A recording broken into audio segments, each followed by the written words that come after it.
We're bringing you developing news and the stories behind the headlines. This is Toricon. I'm Ed Lingao, and some stories are watching this Wednesday, August 28th. In Davao City, the Kingdom of Jesus Christ members created a human barricade to prevent members of the media, accompanied by the police, from entering their compound. Authorities earlier said the search for KOJC founder Pastor Apollo Quiboloy will continue despite a temporary protection order. The police also denied claims that they will bomb the compound if Quiboloy does not surrender. Police Colonel Jovi Espenido has accused Senator Bato de la Rosa of ordering him to kill drug suspects, including Ozamis Mayor Reynaldo Parahuinog. That's during the House Quad Committee's probe today. Espenido claimed that de la Rosa implied that neutralizing targets meant eliminating them. Meanwhile, dismissed Mayor Alice Go's alleged cohort Cassandra Leong has yet to appear in the inquiry. The Commission on Audits has ordered Vice President Sara Duterte's office to return 73 million pesos worth of confidential and intelligence funds, or CIFs. This is part of the 125 million peso CIF that the OVP spent in just 11 days in December 2022. The COA's notice of disallowance cited improper use of funds. The OVP says it could or it will appeal the COA's order. And the health department has reported 2 new Mpox cases. This brings the country's total active caseload to 5. The new cases include a 26-year-old woman from Metro Manila and a 12-year-old boy from Calabarzon. The total number of Mpox cases since July 2022 in the country is now at 14.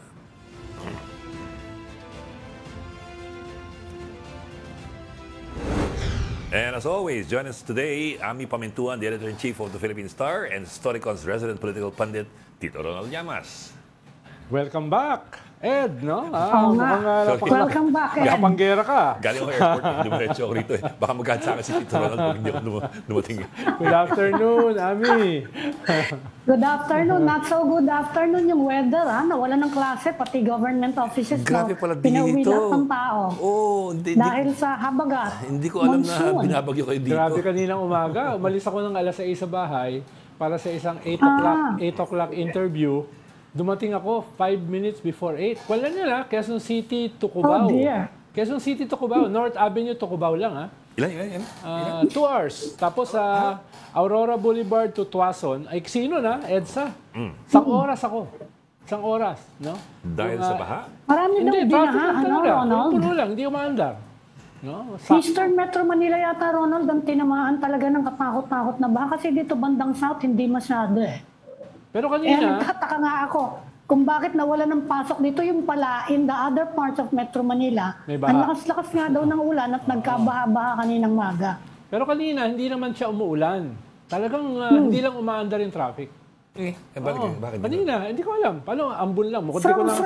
From evening daw, yung malakas na ulan from last night, nagkabaha. Kagabi, malakas. Nagkabaha, oo. Kagabi, malakas. Kaya ngayon, nag-aalala sila. Kaya ikaw, Ed, nagtataka nga ako, mabuti hindi na-disrupt yung flight mo. Sa Davao kasi ang init eh.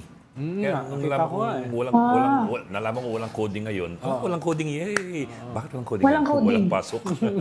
Ba't walang pasok? May bagyo. Walang pasok. Pero kumusta na doon, Ed? Kumusta na? Kasi ang balita namin ngayon, tinitingnan daw yung meron daw tunnel connected to the hangar doon sa ng Davao Airport. Yeah, naghahalugog pa rin sila hanggang ngayon. The last we heard that we'll have a report later in the program from our colleagues there sa Davao City. Parang pelikula. Napapanood ko lang yun. Yung pelikula sa Netflix, yung tungkol sa mga drug lords. No? Pinakita nila kay Gretchen yung Human drug lord, human trafficking yan. Pinakita nila kay Gretchen yung screen ng yung human yung heartbeat detector, yung heart sensor. Nakikita daw nila ilang meters underground. Bakit kay Gretchen pinakita sa iyo hindi? Iba epekto niya sa mga pulis eh. Wala naman ako naisipan Lalim nun, 20 to 30 meters deep daw yung bunker na yan.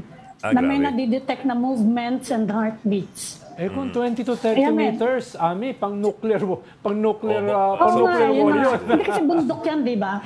It's a mountain area, kaya pwedeng malalim na malalim talaga. Kasi that's 60 to 90 feet times 3 eh.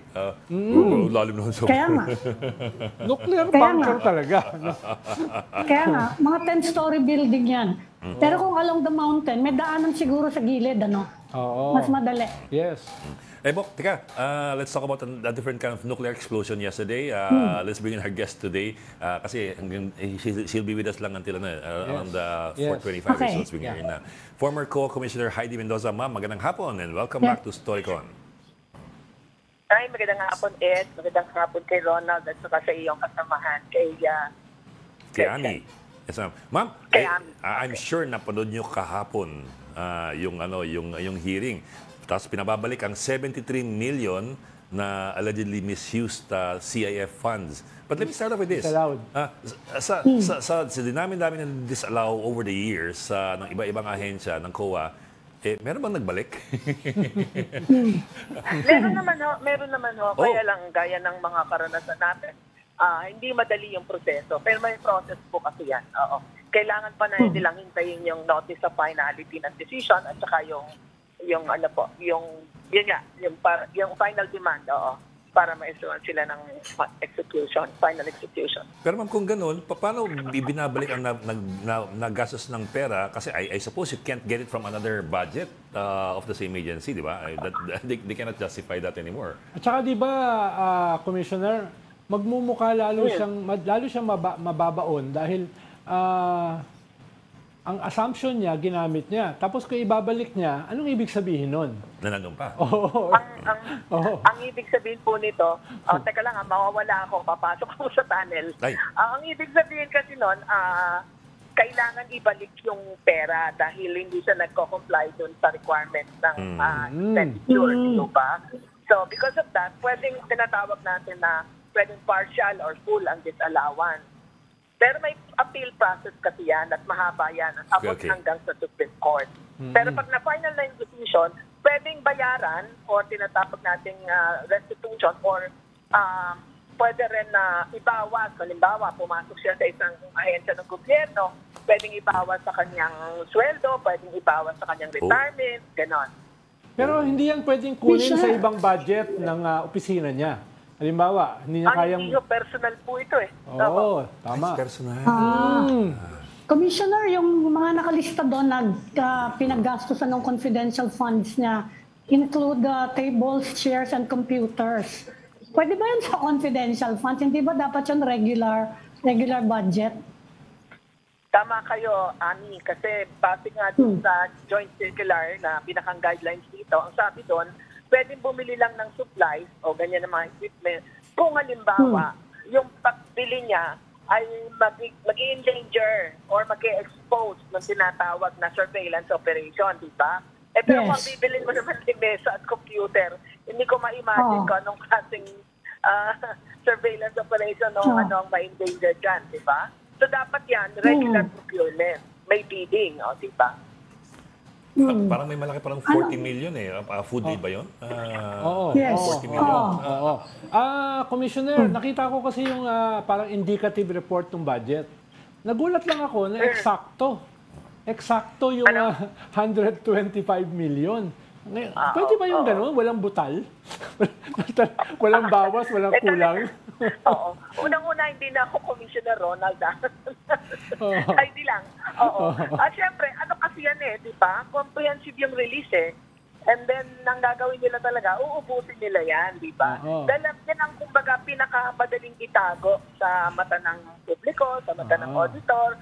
Pero sinikap naman natin na base dun sa guidelines, ay meron ding ibibigay na dokumento. At katulad nga nung inanap ng auditor, ano yung achievement, di ba? Bago tayo mag-file ng reward, ano yung proof na naging successful yung inyong operation dahil sa tulong ng information na nanggaling dun sa binayaran ng reward? Parang output. May ganun bang pwedeng hingin yung COA sa kanila?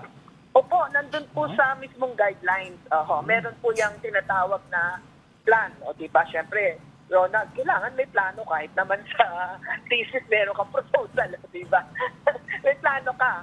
Pagkatapos nun, yung plano mo, meron ka parang indicators kung ano yung output mo o yung iyong accomplishment. So, sa uli, kailangan makita yung accomplishment kung saan mo nagamit. Yan. Pero di ba nakakatawa, Commissioner, na yung iba niyang pondo ay underutilized, tapos yung kanyang 125 million, ubos, eksakto, in 11 days. Parang medyo weird. Ang galing nga nung nag-comment nun eh. Ang galing nga nag-comment nun. Ang ibig sabihin, ano kasi yan eh, alin ang mas madaling gastusin? Yan ang tanong ko, Ronald, diba? Ano bang mas madaling gastusin? Yung regular budget na merong procurement, merong documentation, may inspection, o yung confidential funds. Diba?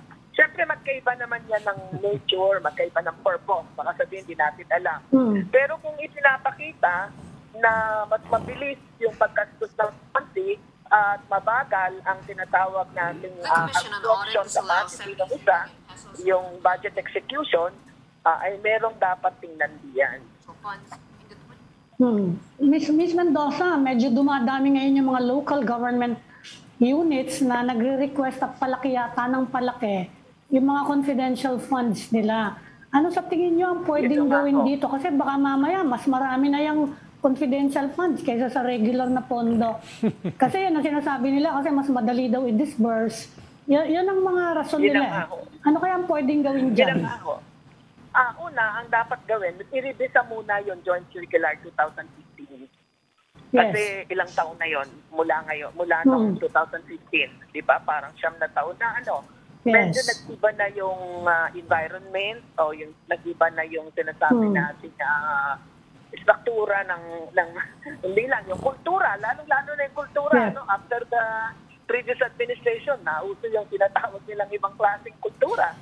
So sa tingin ko kailangan i-revisa. Pangalawa, kailangan posisiin sino pa talaga dapat bigyan ng confidential fund. Diba?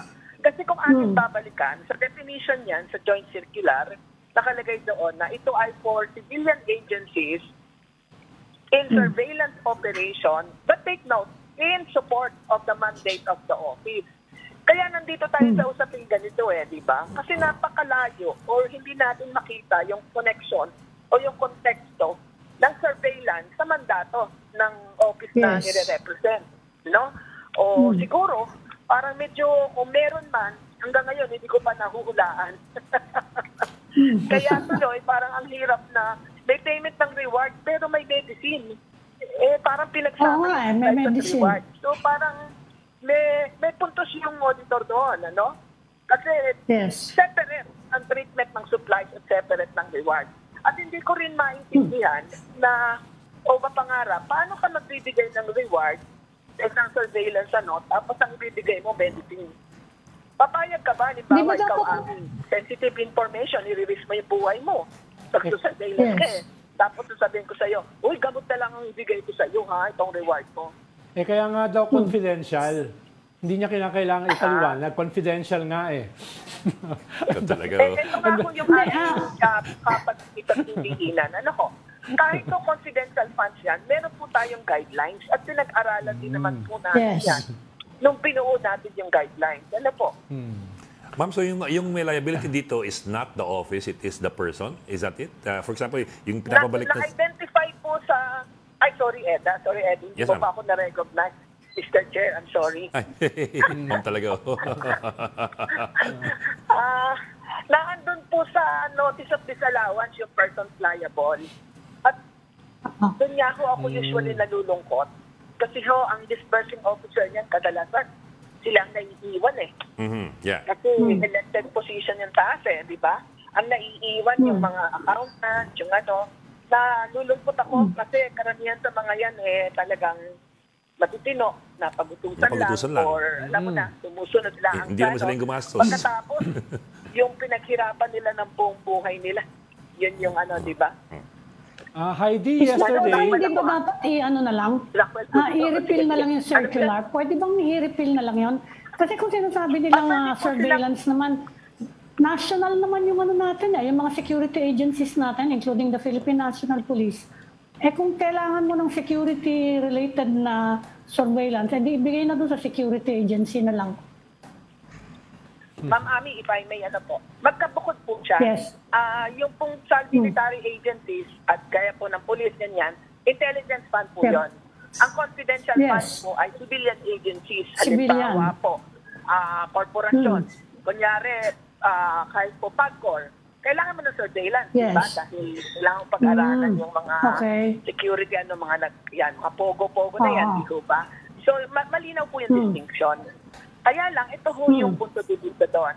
Pagdating po sa surveillance, sabi natin, civilian agency, pero may surveillance, ang gagamitin din nila ay military, di ba?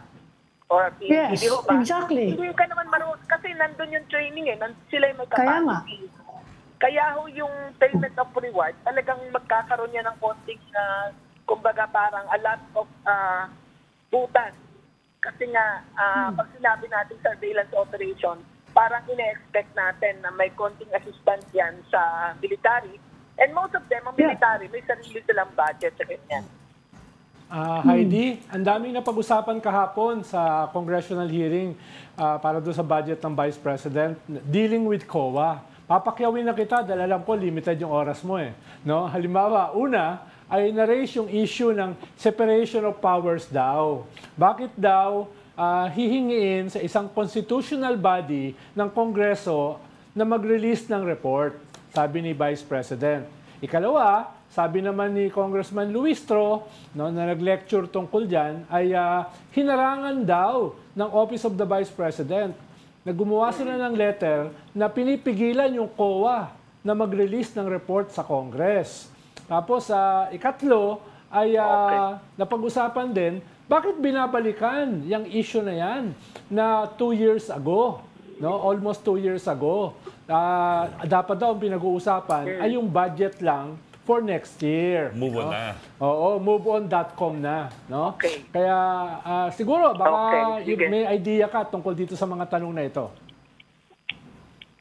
Okay, unahin muna natin yung moveon.com dahil maraming taong hindi makamove on. Parang may hugot no? Budget, yan? Usapan yan sa budget. Di ba tinatanong natin, paano mo ginamit? Yeah. Para mabigyan ako ng idea, magkano ibibigay ko sa'yo? At saan mo gagamitin, diba? Parang baon din lang yan, di ba? Tatanungin mo rin, paano mo ginastos yung baon mo kahapon? Ganun. So yun, kailangan. So, medyo meron niya akong mensahe, di ba? Kaway-kaway sa chair ng appropriations dating chair at sa dating presidente. Nakalimutan nila na sa budget hearing dapat din tanungin paano ginamit yung nakaraang pondo. Pangalawa, yung pagsapina sa COA. Well, I think if it is in exercise of their legislative powers, which is of course need to be recognized within the process of budget legislation and review, then such action is valid. Ang medyo hindi ko lang nagustuhan, at ito ay personal, wag naman takutin yung i-defer ko yung budget ng COA.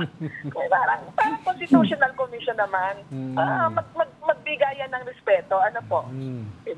Now, pangatlo, can they request a report? Sabi ko nga ho, if it is in exercise of their legislative duty as part of the budget process o budget review, at nakikita natin na talaga namang kailangan because as it is right now, it is at the center of the so-called national interest, di ba? Kailangan na, Now, kung haharangan, di ba yung dahil sinasabi ko, kapag merong pagharang, parang katanungan, bakit? Kasi kung simple lang yung paggastos mo, wala ka namang kapa, alam mong naggawa mo ng tama sa proseso, katulad na sinasabi nila, nag-cooperate sila sa lahat ng walang dapat ipangamba. Kuhanin ang dapat kuhanin, ibigay ang dapat ibigay, i-release ang dapat i-release, di ba? Pero nabanggit ko rin kanina, yung confidential report, although ito ay may proseso na sinusunod, the President who approves the release of the funds, di ba, has the right to request the Commission on Audit. Pwede siya ang mag-request. Oo. Kasi siya yung nag-approve ng pondo eh. So, either way, sa atin, hindi ko kaya sagutin yung legality niyan dahil ako'y auditor lang. Pero sabi ko nga, if it is in the exercise of their legislative duty, it is of course constitute di ba? I-recognize din natin as part of the budget process, then it is valid. Then it is legal. Miss Mendoza, naging issue din dyan yung pag-utilize ng OVP nung confidential funds niya in just 11 days in December. How unusual is that? Kasi ang sinasabi nila, efficient kaming gumamit eh. Yan ang sinasabi. Efficient gumastos. Pero Yan po napaka-unusual. yung sinasabi natin. Unusual ba nun? Yan po yung sinasabi natin ng kahalagahan ng tinatawag na audit trail, Yeah. di ba?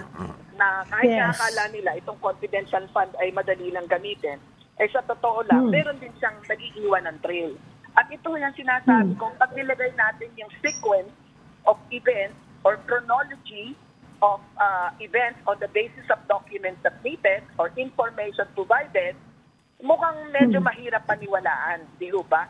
Paano naman ikaw nag-surveillance? Ronald, ang biro ko nga, kung ikaw ang surveillance ko, matatapos ba ako in 11 days? Parang mahirap-hirap na bantayan niyang si Ronald, di ba? Parang mga 6 na buwan ang surveillance ko dyan. O tapos kung halimbawa magre-rent pa ako ng tinatawag nating safe house, eh lalong mahirap yun dahil mukhang mahirap kulong si Ronald sa safe house. Tapos yung reward sa information, eh parang madulas, parang pusit itong si Ronald, di ba? So mahirap siguro. Squid tactics ka. Teka muna. Teka lang bababa na ako. Pakibati naman yung driver ko at saka yung kanyang asawa at kanyang mga anak. Ma'am, kayo na po bumati. Batiin niyo po ang pangalan. Okay. Ang pangalan po ay Trevor, Jared at saka Jayla. At ang kanyang asawa ay si Kat. Yan. Okay, Trevor. Dito na pangalan, di ba? Trevor. Hi, Trevor. Na-squid tactics ako ni Heidi, no, kanina. Tinansikan ako ng mga tinta ng pusit, oh. Naisahan ka Hindi doon. kasi diba, sabi mo, kailangan ipasihan dati sa oras. Kailangan naiintindihan ng tao. Surveillance ito. Kanina umaga, example ko, asawa ko. Ngayon, mas maganda example ikaw. Diba? Madaling i-surveillance si Professor Roy. Mabait kasi yun eh. Parang si Ed Lingaw. Hindi ka gaya ni Ronald. Uy, pagbibigyan natin si Commissioner. Overtime na tayo. Overtime na. Salamat. Maraming salamat po. Former Co-Commissioner Heidi Thank Mendoza. you, Commissioner. At least hindi na naputol ngayon.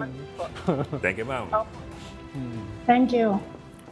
Ikaw pala yung mahirap no? I-surveillance. O nga, tama nga naman. No? Kailangan sa'yo maraming safe house eh. Magaling ako magpagpag. Diba? Sa mga hindi nakakalamang pagpag. Iba po yung pagpag sa burol.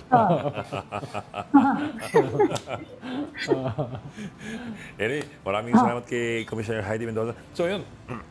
Yung nabanggit kasi natin, guest natin si Senator Ping Lacson a week ago, di ba? Yun ang sinabi niya na pwedeng balikan yan several years.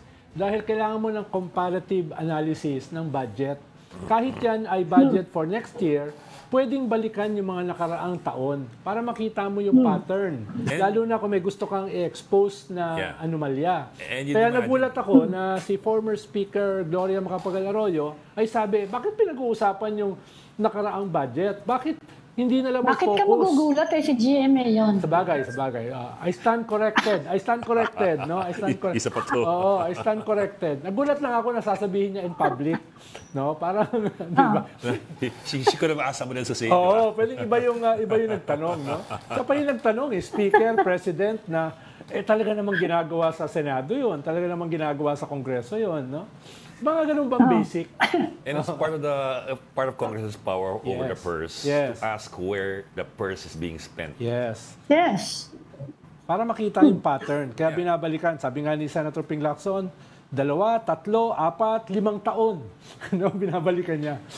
Tsaka sabi ni Heidi, di ba, kung ikaw bibigyan ng baon, teka, saan ko ginasos bago ko bigay? Tama.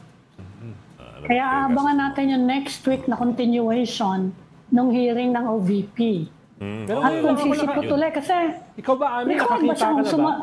required ba siyang humarap doon, Ronald, the Vice President? Oo. Kasi kung hindi lang naman siya sasagot at kung ano yung sasabihin, Hindi, pero pag na wala nirequest, namang connection doon sa budget, di wag na lang siyang pumunta. pero pag Pwede ba nirequest, siyang hindi pumunta? pag nirequest specifically na humarap siya, kailangan niyang humarap. Ano, pwedeng ma-reject yung kanyang budget, theoretically. Usually mabilis lang yan pag Vice President. Ako, hindi ko nga alam pero ngayon ako nakakita ng budget ng Vice President na na-defer. Ikaw ba, may karanasan ka na budget ng Vice President na defer? No, hindi. Wala akong... Can the Vice President decline? Yes. Dahil Vice President siya. Can she decline facing Congress? Kasi kung ganyan din lang naman, na wala naman makukuha sa kanya, bakit pa tayo magpadala na lang siya ng tao doon, di ba?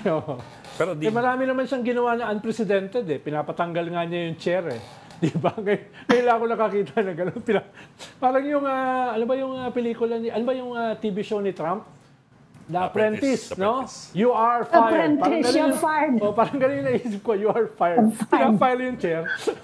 Pero the head of agency ba, are they mandated or required to appear sa budget hearing? I mean, iba yung yung tradition. agency, alam ko, mandated, di ba? Oo. Pag department. Iba yung pero iba kasi, iba yung by tradition versus iba yung by law. Usually, pag ni-request ka, haharap ka. No? Usually, pag ni-request ka, haharap ka.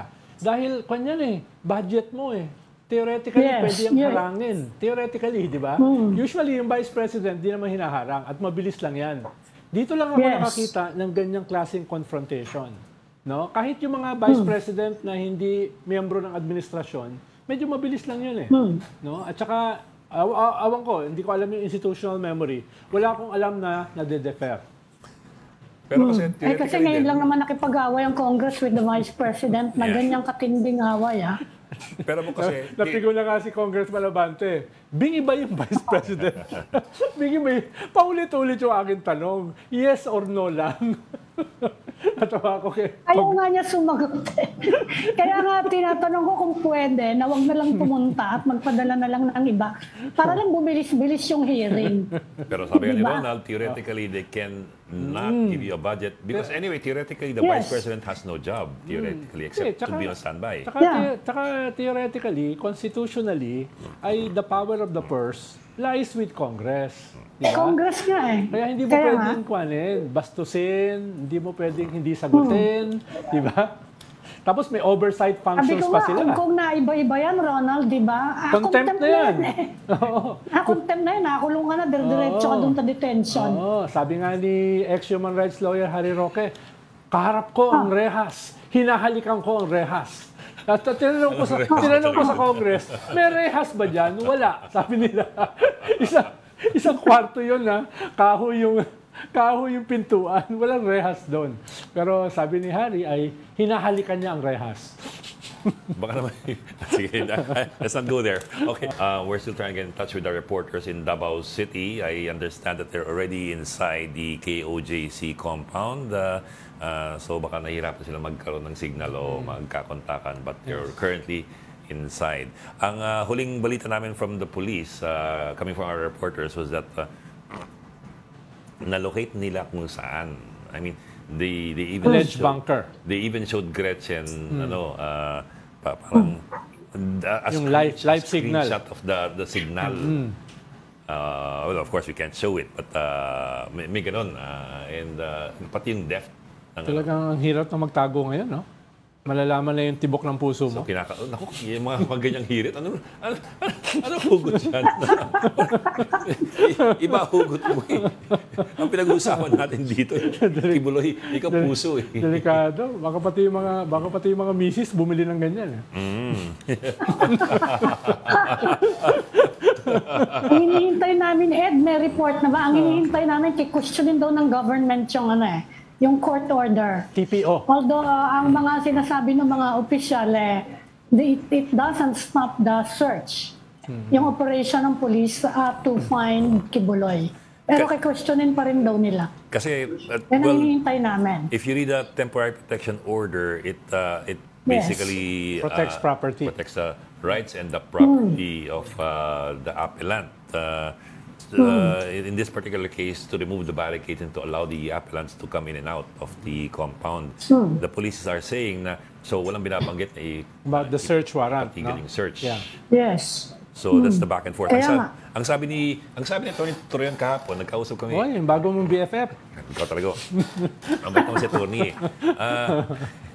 nakita kami kahapon Nagdagdag pa nga daw nagdagdag ng pulis ngayon.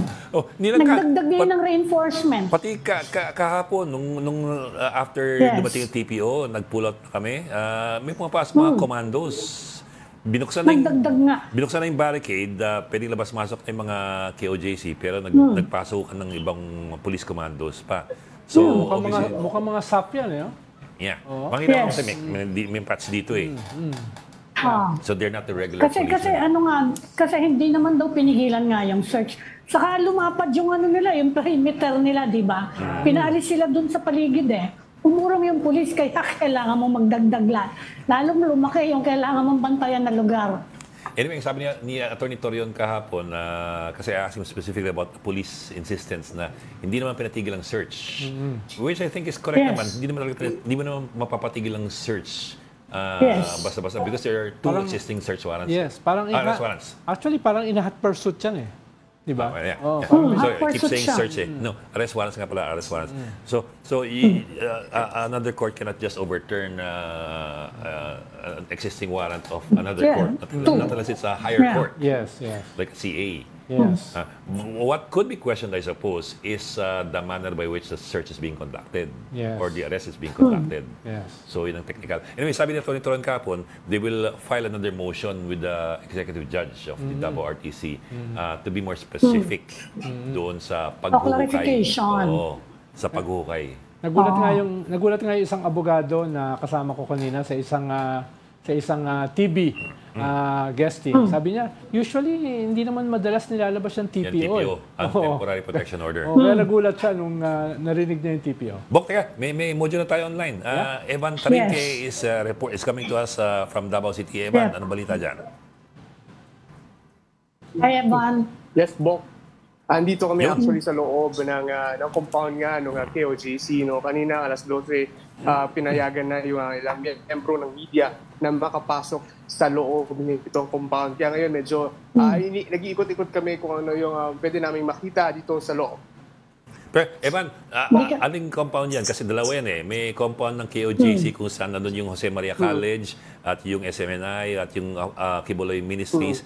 Iba pa yun doon sa compound ng King Dome, yung malaking compound, yung mas malaking compound. Which one are you in? And are you allowed to go in? Are you allowed to go around, or you have to be escorted?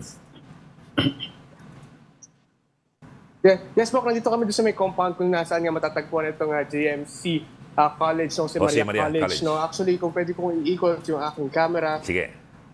Yes, Bok. Ikot lang natin yung camera. Ito. Medyo nandito na tayo sa medyo looban. No?